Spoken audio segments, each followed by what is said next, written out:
जय हिंद दोस्तों, आप सभी का स्वागत है अपने YouTube चैनल भावी शिक्षक मंच में। आप लोग जानते ही हैं कि जो हमारी जो है अभी एनसीईआरटी सीरीज चल रही है और अभी जो है हमारा क्लास 6 का हिस्ट्री का पोर्शन चल रहा है, जिसमें हम जो है आज चैप्टर नंबर 8 करेंगे, अशोक एक अनोखा सम्राट जिसने युद्ध को त्याग दिया। आप लोगों को पता है चैप्टर नंबर 7 तक जो है मैंने सारे कॉन्सेप्ट आपको अच्छे से करवा दिए हैं और जो चैप्टर नंबर 1 to 4 तक जो है मैंने आपको एमसीक्यू भी करवाए हैं, जो कि हमारे प्रैक्टिस सेट 2 जो है टोटल हुए थे, तो उसमें मैंने आपको क्वेश्चंस करवाए थे। अब जैसे हमारा चैप्टर नंबर 8 कंप्लीट होता है तो मैं उसके बाद जो है आपका चैप्टर नंबर 5, 6, 7 और 8 इनका मर्ज करके जो है 2 या 3 प्रैक्टिस सेट आप लोगों के लिए जरूर लेके आऊंगी। तो हमारा जैसे ही कंप्लीट होगा, आज हमारा ये कंप्लीट हो जाएगा, कल जो है आपको प्रैक्टिस सेट देखने को मिलेंगे। अगर आप लोगों को पीछे से कोई वॉइस आ रही है तो प्लीज उसे थोड़ा इग्नोर कीजिएगा और थोड़ा माफ कीजिएगा मुझे, क्योंकि जो है हमारे यहाँ पे ना कंस्ट्रक्शन का वर्क चल रहा है, सो दैट्स वाई थोड़ी सी शायद नॉइज आ सकती है। तो चलिए दोस्तों, हम स्टार्ट करते हैं बिना किसी देरी के अपने चैप्टर नंबर 8, अशोक एक अनोखा सम्राट जिसने युद्ध को त्याग दिया। अशोक इतना महान सम्राट होते हुए भी उसने युद्ध को क्यों त्यागा, हम देखते हैं, पढ़ते हैं। चलिए, सबसे पहले एक बहुत बड़ा राज्य, एक साम्राज्य। कौन सा साम्राज्य की बात हो रही है यहाँ पे हो रही है मौर्य वंश की। मौर्य वंश आप यहाँ देख सकते हैं। मौर्य वंश, मौर्य वंश के जो संस्थापक है वो कौन थे? चंद्रगुप्त मौर्य। कौन थे? चंद्रगुप्त मौर्य। जैसा कि आप लोग जानते थे, घनानंद, घनानंद जो है वो नंद वंश का ही राजा था। घनानंद, यहाँ पे मैं लिखती हूँ घनानंद। इस घनानंद ने जो है किसकी इंसल्ट की थी? कौटिल्य की इंसल्ट की थी। किसकी? कौटिल्य।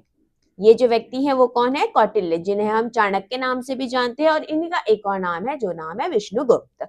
और इसकी इंसल्ट कर दी इसने, घनानंद ने कौटिल्य जी की इंसल्ट कर दी। उसके बाद अब ये बदला लेंगे। देखिए, ये अपनी एक फिंगर दिखा रहे कि अब मैं आऊंगा बदला लेने। अब ये बदला लेने आए, ये किसको लेके आए? ये लेके आए चंद्रगुप्त मौर्य को। ये आपको राजा के कॉस्ट्यूम में दिख रहे हैं, चंद्रगुप्त मौर्य। अब ये जो है ये क्या करेंगे, इसको लेके आए और उसके बाद जो है इसने जो है किसको हरा दिया? घनानंद को हरा दिया। एक्चुअली जो घनानंद की डॉटर थी, जो बेटी थी, उसको जो है चंद्रगुप्त मौर्य ने जो है मतलब प्यार उन दोनों के बीच में हो गया था और उसके बाद जो उसी की हेल्प से एक तरीके से उसके पिता को मार दिया था, घनानंद को। सारी मतलब इंफॉर्मेशन वगैरह इसने ली थी। हालांकि कौटिल्य को इंफॉर्मेशन पता थी वहां की, बट जो अंदर की जो इन्फॉर्मेशन होती है बेटी को ज्यादा पता होती है। बच्चों को, जो भी हो, बेटा हो बेटी हो, तो बेटी को फंसा लिया। उसके बाद क्या है, उसकी हत्या कर दी घनानंद की। घनानंद वैसे भी थोड़ा मतलब वो था, अड़ियल टाइप का इंसान था, जो घमंडी नहीं होता उस टाइप का इंसान था घनानंद। तो अब चंद्रगुप्त मौर्य ने किसकी स्थापना की? इसने की मौर्य वंश की स्थापना। मौर्य वंश, मौर्य वंश के बारे में हमें कहां से पता चलता है? कौन सी पुस्तक से हमें पता चलता है? हमें पता चलता है अर्थशास्त्र से। अर्थशास्त्र जो है वो एक इकोनॉमी से रिलेटेड नहीं है, वित्त से रिलेटेड नहीं है, पैसा वैसा कुछ नहीं है इसमें। ये रिलेटेड है आपका राजनीति से, मतलब राजा को कैसा होना चाहिए उससे रिलेटेड है। राजा को जो अपनी जनता के लिए क्या करना चाहिए, उसे जो है अपने निजी जीवन को जो है निजी ही रखे, अपना साइड में रखे। अपना जो राजा का जो उसका फॉर्म है, जो राजा है वो, तो वो जो है अपनी जनता की सेवा वगैरह करे, ये सब, और किस तरीके से वो राजनीति करे, वो सारी की सारी चर्चा जो है किस में दे रखी है? हमारे अर्थशास्त्र में दे रखी है। अर्थशास्त्र किसने लिखी थी? वही जिसने जिसकी इंसल्ट जो है किसने की थी? घनानंद ने की थी। कौन? चाणक्य, जिसे हम कौटिल्य और विष्णुगुप्त के नाम से भी जानते हैं। तो अब देखिए, ये है चंद्रगुप्त मौर्य। मौर्य वंश के संस्थापक हो गए हमारे कौन? चंद्रगुप्त मौर्य। आप लोगों को याद हो गया होगा, यहाँ मैंने इमेज भी इतनी अच्छी से लगा रखी है उनकी। इन्हीं के बेटे थे बिंदुसार। ये इतने कोई खास इंपॉर्टेंट नहीं है। इनके बेटे अशोक, अशोक महान, आप लोगों ने सुना होगा अशोक का नाम। ये जो है आप लोगों ने, ये देखिए, ये क्या? अशोक स्तंभ है। कहाँ पे? हमारा सारनाथ में। यहाँ 4 मुख वाला जो शेर है वो आपको देखने को मिलता है। हमारे जो पैसा, पैसा भाई सबकी लाइफ में बड़ा इंपॉर्टेंट है आजकल। तो अब ये पैसे के, हर के पैसे में, चाहे वो सिक्का हो या आपका नोट हो, हर किसी में आपको जो है ये अशोक स्तंभ देखने को मिलेगा। ये जो है अशोक स्तंभ किसका है? ये तो अशोका का ही है। किसका? अशोका। अशोका कौन है? ये रहे हमारे अशोका, अशोक चक्रवर्ती अशोक। ये जो है आप लोगों ने एक सीरियल भी देखा होगा, चक्रवर्ती अशोक सम्राट करके। ये कलर्स पे आता था, ये वाला सीरियल जो आता था हमारा, मैंने देखा था ये। मैं छोटी थी उस टाइम पे, तब मैंने ये देखा था, काफी अच्छा सीरियल मुझे लगा था ये अशोका के ऊपर ही है ये सीरियल। ये अशोक सम्राट जो है वो काफी ज्यादा महान शासक हुए, जैसे ही इनके दादा हुए वैसे ही ये भी एक महान शासक थे। चंद्रगुप्त मौर्य ने स्थापना की थी, बट अशोक जो है उसने जो है कंटिन्यू रखा था अपने जो मौर्य वंश को है कंटिन्यू करके रखा था, और बाद में जो इसने क्या किया था, इसने युद्ध को त्याग दिया और उसके बाद जो ये बौद्ध धर्म अपना लिया और धर्म के जो मार्ग पे है ना ये चलने लग गए थे। अशोक अशोक जो है ऐसा बहुत अच्छा राजा था, ये सबके बारे में सोचता था और साथ ही साथ हर युद्ध ये जीतता था। ऐसा कोई युद्ध नहीं है जो ये नहीं जीत पाया, हर एक युद्ध जीत पाया, हर एक क्वालिटी थी इनके अंदर राजा बनने वाली, और ये राजा बने भी और बहुत अच्छे राजा बने। चलिए हम आगे बढ़ते हैं। साम्राज्य की राजधानी पाटलिपुत्र, उज्जैन, तक्षशिला जैसे नगर प्रमुख थे। अब साम्राज्य की राजधानी पहली बात कौन सी थी? पाटलिपुत्र। पाटलिपुत्र आपको कहाँ देखने को मिलता है? आज का पटना जो है, जो बिहार वाले एरिया में है, वो हमारा पाटलिपुत्र। ये क्या है? पाटलिपुत्र। आज हम इसे पटना के नाम से जानते हैं, उस समय पे जो है पाटलिपुत्र कहा जाता था। उज्जैन आप लोगों को एमपी में देखने को मिलेगा, उज्जैन बिल्कुल मिड में आपको देखने को मिलता है उज्जैन। तक्षशिला, तक्षशिला आप लोगों को कहाँ देखने को मिलता है? तक्षशिला जो है पाकिस्तान, आज की जो पाकिस्तान वाला एरिया है वहां पे आपको देखने को मिलता है तक्षशिला। अब आप ये देखिए, उत्तर पश्चिम से जो है जो मध्य एशिया का जो भाग है वो कनेक्ट कौन कर रहा है? ये कह रहा है तक्षशिला, तक्षशिला कर रहा है। और वहीं हमारा जो उत्तर भारत से दक्षिण भारत को कनेक्ट करने का कार्य कौन कर रहा है? उज्जैन। तो ये जो है ना व्यापार की दृष्टि से काफी ज्यादा प्रमुख नगर हुआ करते थे, उज्जैन और तक्षशिला। और पाटलिपुत्र तो राजधानी ही थी, राजा जो है शासन कहाँ से करता था? मेनली पाटलिपुत्र से करता था। और उज्जैन से तक्षशिला और जो प्रमुख और नगर थे वहां से कौन शासन करता था? वहां से एक मतलब वहां ना राजा क्या करता था? गवर्नर बना देता था। गवर्नर किसको बनाता था? अपने बच्चों को, जो उनके राजकुमार वगैरह जो हो गए उनको बना दिया जाता था उज्जैन और तक्षशिला में। चलिए हम आते हैं नेक्स्ट स्लाइड पे। नेक्स्ट स्लाइड क्या है? राज्य साम्राज्य से कैसे भिन्न है? इसमें ये पूछा, खुद ही क्वेश्चन पूछता है एनसीईआरटी और खुद ही आंसर भी दे देता है।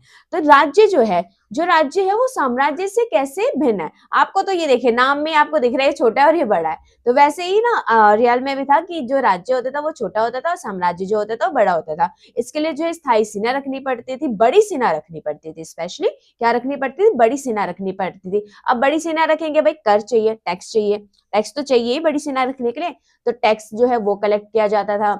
अधिक मतलब बड़ी संख्या में जो है टैक्स कलेक्ट किया जाता था। राज्य में उतना कोई खास टैक्स नहीं, थोड़ा बहुत होता था, और आपका जो सेना भी है वो भी उतनी कोई बड़ी नहीं रहती थी, थोड़ी बहुत रहती थी। ये साम्राज्य का एरिया जो है वो ज्यादा बड़ा होता था राज्य की तुलना में। हम एक बार पढ़ लेते हैं।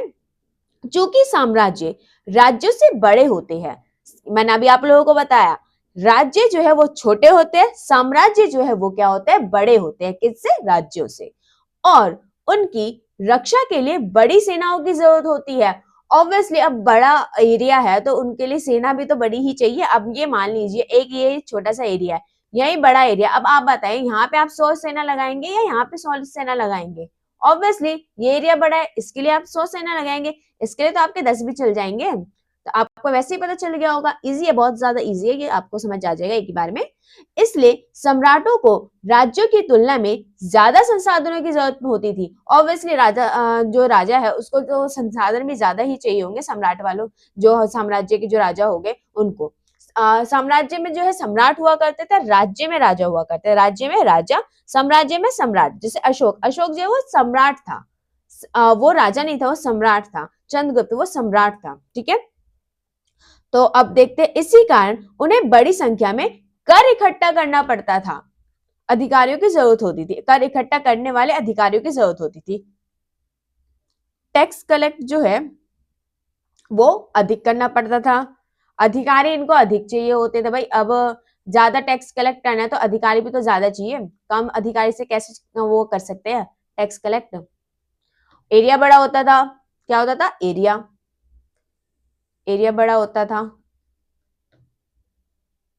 बस यही सारे पॉइंट है आपके, ये भिन्न क्यों है इसलिए आप लोगों को पता चल गया होगा। साम्राज्य जो है वो ज्यादा बड़ा होता है राज्यों से। साम्राज्य के जो मतलब किंग होते थे वो कौन होते थे? सम्राट बोलते थे उनको, और राज्यों के किंग को हम क्या बोलते थे? राजा बोलते थे। और संसाधन की ज्यादा जरूरत किसको होती होगी? साम्राज्य को, राज्य को थोड़ी होगी, राज्य तो छोटा है। सेना किसको ज्यादा चाहिए, साम्राज्य को, संसाधन किसको ज्यादा चाहिए, साम्राज्य को, अधिकारी किसको ज्यादा चाहिए, साम्राज्य को, टैक्स कलेक्शन जो है वो ज्यादा किसका होना चाहिए, साम्राज्य का। तो ऑब्वियसली ये आपको बहुत ही इजी पॉइंट है, आपको एक ही बार में समझ में आ ही गया होगा। साम्राज्य आपको यहाँ पे देखिए, आप लिखेंगे भी ना जब साम्राज्य तो बड़ा लिखा जाएगा राज्यों की तुलना में, ठीक है। चलिए आते हैं नेक्स्ट स्लाइड पे। साम्राज्य का प्रशासन। अब साम्राज्य का प्रशासन क्या था, मतलब कैसे साम्राज्य का प्रशासन चलता था, कौन कहाँ पे नियंत्रण करता था, राजा कहाँ पे करता था, राजकुमार कहाँ पे करते थे, वो सब आपको इस स्लाइड में बताऊंगी मैं। पहला पाटलिपुत्रा। पाटलिपुत्रा पहली बात तो कैपिटल थी मौर्य वंश की। यहाँ पे जो है सम्राट जो है वो क्या करता था, सीधा नियंत्रण करने का कार्य करता था। सम्राट क्या करता था, सीधा नियंत्रण, डायरेक्ट रूल जो है वो वहां पे किसका था, सम्राट का था। पाटलिपुत्रा जिसे हम पटना के नाम से जानते हैं, जो कि आज हमारे बिहार में ही है। इस इलाके के गांव और शहरों के लोगों से कर इकट्ठा करने के लिए राजा अधिकारियों की नियुक्ति करता था। अब राजा जो है वो क्या करेगा, ये आपका पाटलिपुत्र फॉर एग्जाम्पल, पाटलिपुत्र, यहाँ पे कौन रूल कर रहा है, किंग, और अधिकारियों की नियुक्ति कर रहे हैं ताकि वो क्या कर सके, टैक्स कलेक्ट कर सके, जो पनिशमेंट भी दे सके, पनिशमेंट लोगों को अगर कोई उल्लंघन वगैरह कर रहा है तो उसको पनिशमेंट देने का कार्य भी जो अधिकारियों को ही दिया हुआ था राजाओं ने। देखो यहाँ पे लिखा है, जो राजा के आदेशों का उल्लंघन करते थे अधिकारी उनको सजा भी देते थे। इनमें से कई अधिकारियों को वेतन भी मिलता था। अब अधिकारियों को वेतन मिलेगा, भाई काम कर रहे हैं, वेतन तो मिलेगा, सैलरी तो मिलेगी उनको। अब वो पनिशमेंट का भी काम कर रहे हैं, मतलब वो पनिशमेंट भी दे रहे हैं, और क्या दे रहे हैं वो, एक मतलब टैक्स कलेक्शन का भी काम करते हैं। पनिशमेंट में एक तरीके से आप देख लीजिए एक पुलिस का भी काम कर रहे हैं, पुलिस भी पनिशमेंट ही देती है, हालांकि कोर्ट पनिशमेंट देती है। संदेशवाहक एक जगह से दूसरी जगह घूमते रहते थे। संदेशवाहक, संदेशवाहक होते थे जासूस, किसके, राजा के जासूस। भाई अब ये जासूसी करेंगे संदेशवाहक, एक जगह से दूसरी जगह जाके देखेंगे कोई राजा की चुगली चाटी तो नहीं कर रहा, राजा की चुगली कर रहा है, कहीं राजा को मारने का कोई प्लान व्लान तो नहीं बना रहा। ये जो है क्या करते थे, ये सिविल कपड़ों में ही रहते थे, जो आम लोग कपड़े पहनते हैं उन्हीं कपड़ों में रहते थे संदेशवाहक, और जगह जगह घूमते रहते थे, एक जगह से दूसरी जगह जाते थे और देखते थे कि लोगों के बीच में क्या गपशप हो रही है, भाई क्या बातें हो रही है राजा से रिलेटेड, ये हम सुनेंगे। अगर इनको कोई भी शक होते ना ये राजा को नुकसान पहुंचाने वाला है, फिर उसको पकड़ के राजा के पास ले जाते थे, फिर उसको दंड मिलता था। ठीक है, ये ऐसे करते थे। संदेशवाहक वो होते थे, जासूस होते थे राजा के। देखिए ये रहा, और राजा के जासूस अधिकारियों के कार्यकलापों पर नजर रखते थे। इन सब के ऊपर सम्राट था। अब सबसे ऊपर सम्राट है, सबसे ऊपर कौन है, सम्राट। अब सम्राट जो है अपना कार्य मतलब कैसे कर रहा है, नियंत्रण कैसे कर पा रहा है लोगों पे, वो जो है अपने राज परिवार एवं वरिष्ठ मंत्रियों की सहायता से जो है नियंत्रण रखते थे। किनकी सहायता थे, अपने जो राज परिवार, जो उसके परिवार के लोग हो गए, जो राज जो मंत्री वगैरह हो गए, वो सारे उनके सहायता से जो है नियंत्रण रखते थे लोगों पे। नेक्स्ट नेक्स्ट है हमारा, मौर्य साम्राज्य के भीतर कई छोटे छोटे प्रांत थे। जैसे मैंने आप लोगों को तक्षशिला बताया, उज्जैन बताया, पता ना मिड में उज्जैन पड़ता है, तक्षशिला जो पाकिस्तान में पड़ता है। यहाँ पे जो है प्रांतीय राजधानियों से शासन किया जाता था। कुछ हद तक पाटलिपुत्रा से इन क्षेत्रों पर नियंत्रण रखा जाता था। पाटलिपुत्रा में है राजा, पाटलिपुत्रा में कौन है, राजा। तो कुछ चीजों में जो है पाटलिपुत्रा से जो है मतलब राजा जो है वो नियंत्रण रखता था, कहाँ पे, तक्षशिला और उज्जैन जैसे नगरों पे। और अक्सर राजकुमारों को वहां का राज्यपाल, गवर्नर बनाकर भेज दिया जाता है। मैंने आपको पहले ही बता दिया है, तक्षशिला और उज्जैन का जो मतलब गवर्नर कौन होता था, राजकुमार ही होते थे, वहां पे नियंत्रण करने का कार्य यही करते थे, और पाटलिपुत्रा में राजा करते थे। Next slide. राजधानी में सम्राट, मैंने आपको बताया राजधानी में कौन रहता था, सम्राट। कौन, सम्राट, यानी कि साम्राज्य का किंग, सम्राट। राजधानी क्या थी, राजधानी थी आपकी पाटलिपुत्रा, जिसे हम पटना के नाम से जानते हैं। आपको मेगास्थनीज पता है कौन था, ये है मेगास्थनीज। ये कौन है, मेगास्थनीज। ये आपको एक नाम में बताती हूँ, सेल्यूकस निकेटर, सेल्यूकस निकेटर, ये है सेल्यूकस निकेटर। कौन है ये, सेल्यूकस निकेटर, सेल्यूकस निकेटर। और मैंने ना आप लोगों को वो बताया था, ये देखिए, ये आपको मैंने बताया चंद्रगुप्त मौर्य, आपने इमेज देख ली। अब मैं बताती हूँ कहानी। सेल्यूकस निकेटर जो ये व्यक्ति है, इसकी लड़ाई होती है किससे? चंद्रगुप्त मौर्य से। मौर्य वंश के संस्थापक चंद्रगुप्त मौर्य। चंद्रगुप्त मौर्य और सेल्यूकस निकेटर की जो है क्या होती है, इन दोनों की में लड़ाई होती है। उसके बाद जो सेल्यूकस निकेटर है ये जो है ये हार जाता है और जीत कौन जाता है? चंद्रगुप्त मौर्य जीत जाता है। और जो है सेल्यूकस निकेटर क्या करता है, वो अपनी बेटी जो हेलेना थी उसका विवाह कर देता है चंद्रगुप्त मौर्य के साथ। तो अब भाई संबंधी हो गई तो, है ना। अब हेलेना जो थी भाई उसको यहाँ की भाषा तो आती नहीं होगी, बाहर की थी वो तो, अपने इंडिया की तो थी नहीं। तो अब जो है ये क्या करता है, सेल्यूकस निकेटर जो है एक राजदूत को भेजता है। ये राजदूत है कौन? मेगास्थनीज। मेगास्थनीज राजदूत है और इसने जो है एक बुक लिखी है जिसका नाम है इंडिका। इंडिका जो है इसमें क्या है, मेगास्थनीज का भारत वर्णन। इसमें जो है इंडिया का वर्णन लिखा गया है इंडिका में। जो भी इसने यहाँ पे देखा, मेगास्थनीज ने जो भी यहाँ पे चीजें देखी है उसको जो है क्या किया, उसको संग्रह किया और उसके बाद जो है उसको लिखा प्रॉपर तरीके से इंडिका पुस्तक में। आप लोगों को पता चल गया मेगास्थनीज किसका राजदूत था? सेल्यूकस निकेटर का। सेल्यूकस निकेटर कौन था? हेलेना का पापा, जिसका विवाह करवा दिया गया चंद्रगुप्त मौर्य से, क्योंकि हार गया इस वजह से। पहले तो यही होता था, मतलब एक राजा हार गया तो वो क्या करते थे, दूसरे राजा जिससे मतलब हारे ना उससे अपनी बेटी की शादी करा देते हैं, संबंधी बन जाते थे, ताकि वो जो है उसके साम्राज्य को जो है हड़पे ना। इसलिए पढ़ते हैं हमने मेगास्थनीज ने क्या क्या लिखा। सम्राट का जनता के सामने आने के अवसरों पर शोभा यात्रा के रूप में जश्न मनाया जाता था। अब जब सम्राट निकल रहा है, बिल्कुल भव्य तरीके से सम्राट निकलेगा। अब भाई सम्राट है, कोई आम आदमी थोड़ी जो ऐसे ही निकल गया, नहीं, पूरा भव्य तरीके से जो है सम्राट निकलेगा। प्रॉपर मतलब शोभा यात्रा निकाली जाएगी, जनता के सामने जा रहा है, अपना पूरा हर चीज अपना मतलब वो दिखाएगा, अपनी शान शौकत जो है वो दिखाने का प्रयास करेगा, ठीक है। शोभा यात्रा निकाली जाती थी। उन्हें एक सोने की पालकी में लाया जाता था। आजकल तो सोना बहुत महंगा हो गया गाइस, तो उस टाइम पे तो सोने की राजा है भाई, सम्राट है वो, तो उसके पास तो हो गई। सोने की पालकी में जो है किसको लाया जाता था? सम्राट को लेके आया जाता था। उनके अंगरक्षक सोने और चांदी से अलंकृत हाथियों पर सवार रहते थे। अब जो सोने और हाथी जो होते हैं उसके ऊपर ना पूरा उसको सजाया जाता है हाथियों को, तो वो किससे सजाया जाता है? चांदी से सजाया जाता था, सोने से सजाया जाता था और उसपे जो है अंगरक्षक जो बैठे होते थे। अब देखिए अंगरक्षक भी भाई सोने चांदी पे बैठे हैं। देखिए कुछ अंगरक्षक पेड़ों को लेकर चलते थे। अब कई अंगरक्षक जो है चल रहे हैं, वो पेड़ों को लेकर चल रहे हैं। क्यों क्यों चल रहे पेड़ों को लेके? भाई सम्राट को धूप वूप ना लगे इसलिए। इन पेड़ों पर जो है प्रशिक्षित तोतों का एक झुंड रहता था। अब तोते जो है ना पेड़ के चारों तरफ घूम रहे हो, जैसे ये पेड़ है, ये क्या है? हमारा पेड़ है, यहाँ तोता, यहाँ तोता, यहाँ तोता, भाई सारी घूम जाए, कोई नहीं। यहाँ जो है तोते जो है ऐसे चारों तरफ घूम रहे हैं। यहाँ पे अंगरक्षक जो है इस पेड़ को लेके खड़ा है, जो सम्राट के सिर के चारों तरफ चक्कर लगाते रहते थे।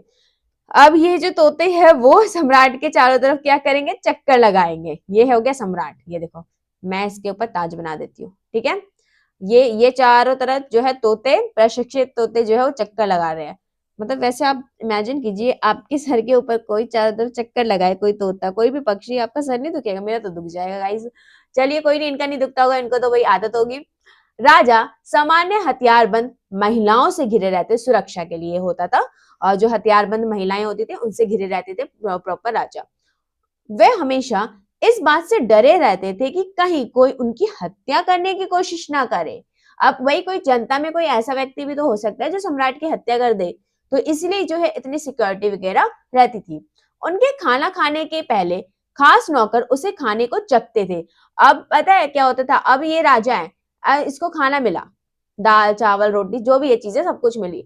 अब ये खाना जो है पहले किसको चखाया जाएगा? एक नौकर को चखाया जाएगा, जो कि काफी ईमानदार होगा उसका, राजा का, उसको चखाया जाएगा। अब इस नौकर ने ये खाना चखा, इस नौकर की डेथ नहीं हुई, ये जिंदा है, तो अब जो है ये खाना राजा खाएगा। एक तरीके से झूठा ही खा रहा है देखा जाए तो, पहले नौकर को खिलाया जा रहा है, उसके बाद जाके राजा को मिल रहा है। बट ये जो है सेफ्टी के पर्पज से किया जाता था गाइस, क्योंकि जो है राजा को मारने की कोशिश तो लोग करते ही है, उस टाइम पे भी करते थे।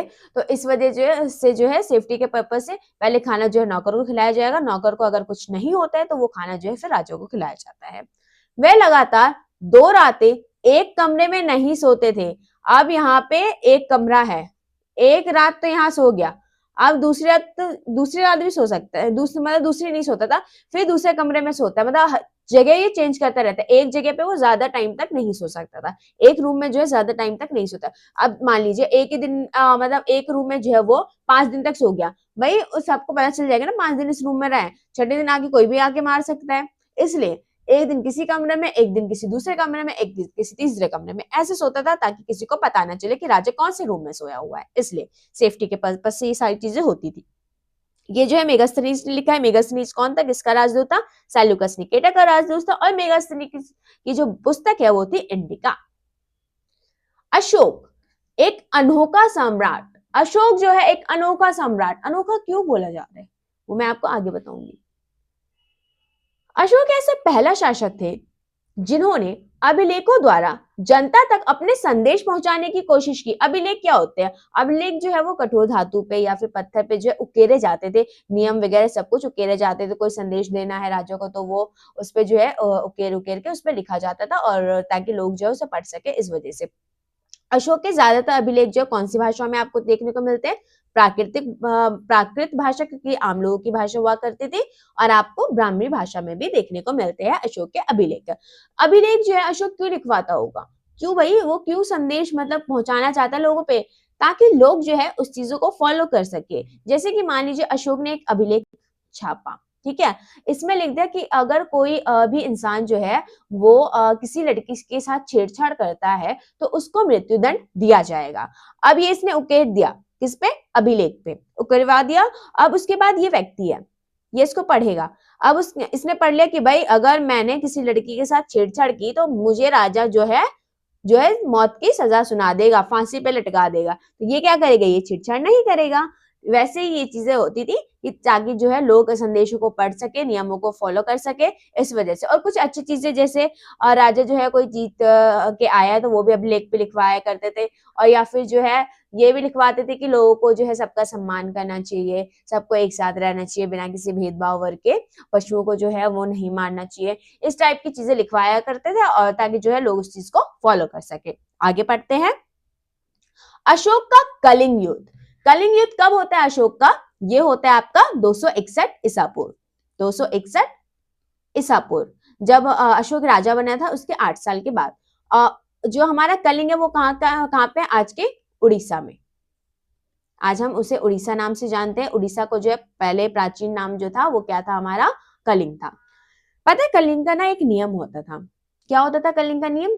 कलिंग की जिससे भी लड़ाई होगी, कलिंग की किसी से भी लड़ाई होगी, कलिंग जो पूरा एरिया था वहां की लड़ाई, अगर बाहर से कोई आक्रमण होता है या कुछ भी होता है, कोई बाहर से आता है लड़ने के लिए, तो अब कलिंग का जो है चाहे वो बच्चा हो, चाहे वो बुढ़ा हो, चाहे वो महिला हो, चाहे वो पुरुष हो, चाहे वो किसी भी जेंडर का हो या किसी भी एज ग्रुप का हो, तो उसे जो है कलिंग के युद्ध में लड़ना पड़ेगा, जो भी बाहर से आक्रमण कर रहा है उसके अगेंस्ट में। ये कलिंग का नियम होता था। तो काफी अच्छा नियम था वैसे, लेकिन इसमें बच्चे वगैरह भी काफी इन्वॉल्व होते थे। छोटे छोटे बच्चे जो है उनको भी लड़ाई के लिए जाना पड़ता था, अपनी भूमि को बचाने के लिए, अपने कलिंग को बचाने के लिए सबको जो है आगे आना पड़ता था। ये जो है कलिंग का नियम हुआ करता था।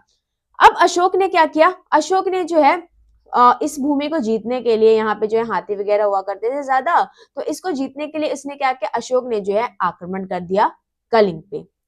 अब जो है हृदय परिवर्तन कैसे हुआ? यहीं से हुआ कलिंग का। कलिंग के युद्ध की वजह से जो है अशोक का हृदय परिवर्तन हुआ था, धर्म के मार्ग पे जो है तब चला था। अब मैं बताती हूँ, जब इसने ना यहाँ पे जो है क्या किया? आक्रमण कर दिया। किसने? अशोक ने। अशोक ने कलिंग पे आक्रमण कर दिया गाइस। अब जो है क्या हुआ? वहां पे बहुत ज्यादा नरसंहार हुआ, बहुत लोग वहां पे मारे गए।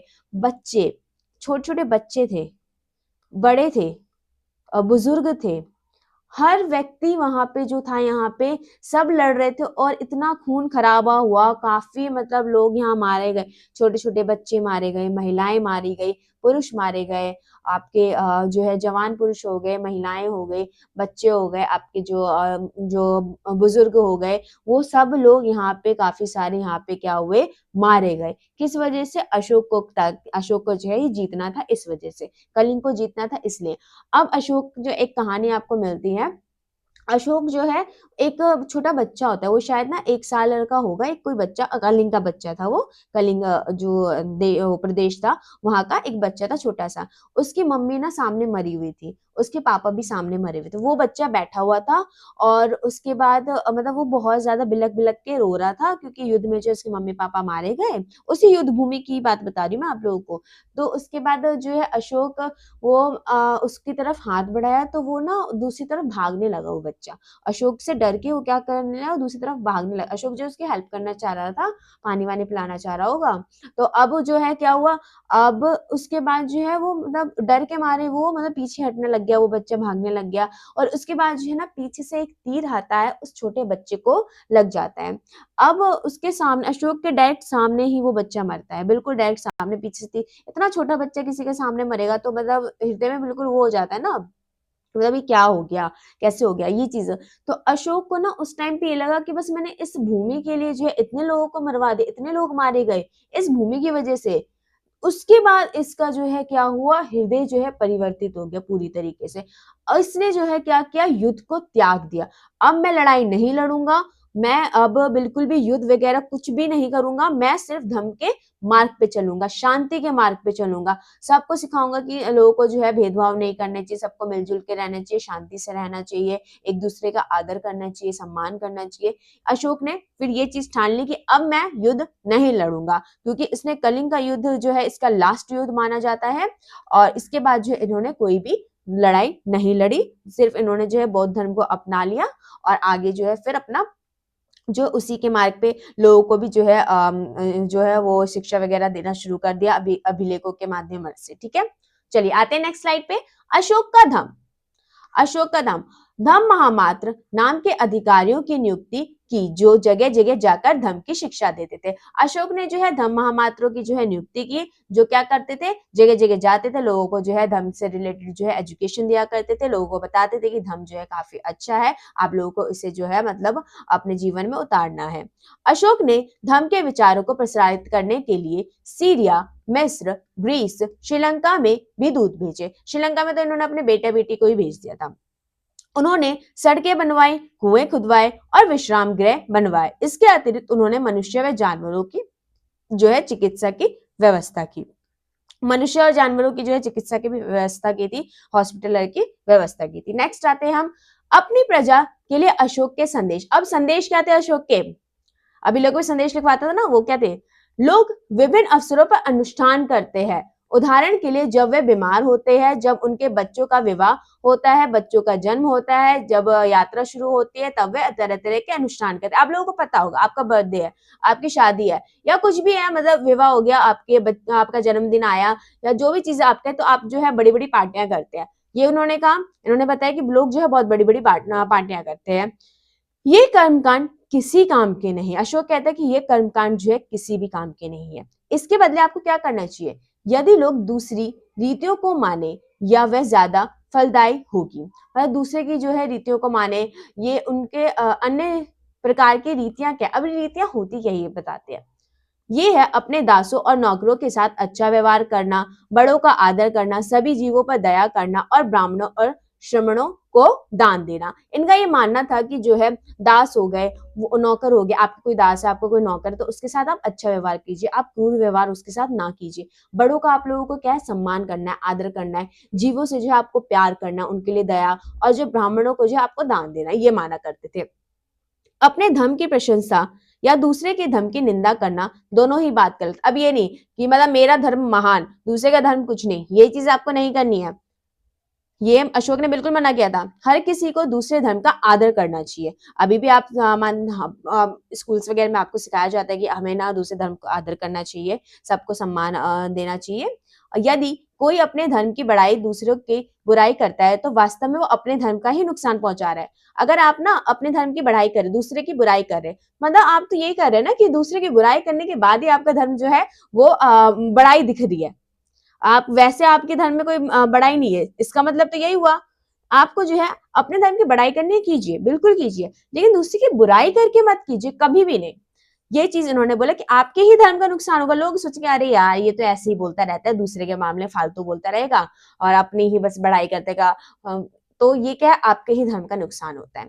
इसलिए हर किसी को दूसरे के धर्म के प्रमुख विश्वासों को समझने की कोशिश करते हुए उसका आदर करना चाहिए। आपको दूसरों को समझना चाहिए, दूसरों के रीति रिवाजों को समझना चाहिए, उसका आदर करना चाहिए। ये था। और अशोक ने ना कभी ये नहीं बोला कि मैंने जो चीज फॉलो किया आप वही चीज फॉलो कीजिए, नहीं, आप अपनी चीज फॉलो कीजिए, लेकिन दूसरों का सम्मान आपको करना है। कर्मकांड आप थोड़ा कम कीजिए, मतलब ना ही कीजिए तो अच्छा है, मतलब ये कीजिए कि दासो नौकरो इन सब के साथ आपको अच्छा व्यवहार करना है, ठीक है। तो हमारा हो गया चैप्टर यहाँ पे कंप्लीट। तो आप लोगों को बताना है कि मौर्य वंश के संस्थापक कौन थे। मौर्य वंश के संस्थापक, इंडिका किसने लिखी, इंडिका। और आप मुझे बताइए जो मेगास्थनीज था, मेगास्थनीज किसका राजदूत था।